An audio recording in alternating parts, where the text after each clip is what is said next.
Ne bir jir ne agay. Sakene. Lugo jir eda. Her gün aganı.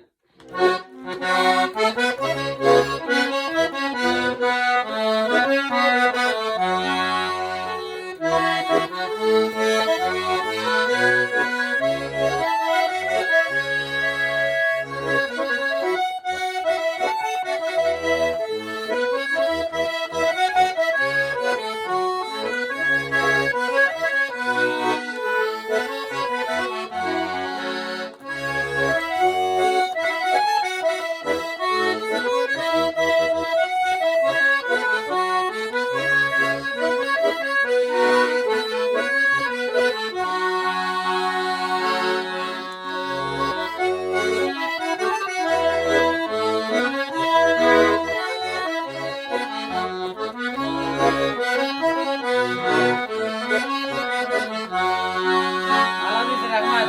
İşte. Tüge avcı Karam isimli.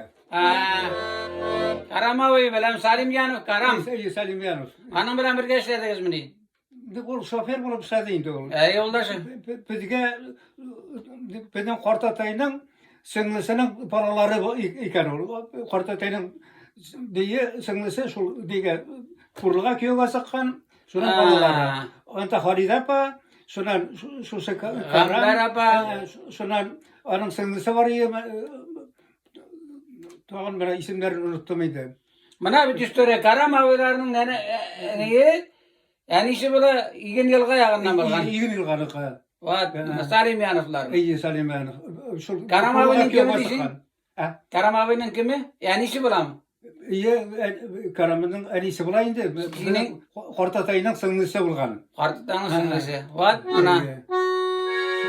Hatırlıyor, bu halteriye de işlediriyor. Yavu dapa. Yani gazete sıkanıyor şu neler durumda. Balaları durumda. Uleme alın tek Ahuda sıkanır da. Yok yok, ikinci türlü Karam abi. Süleyman. Yok hayır, Erdoğan'sın.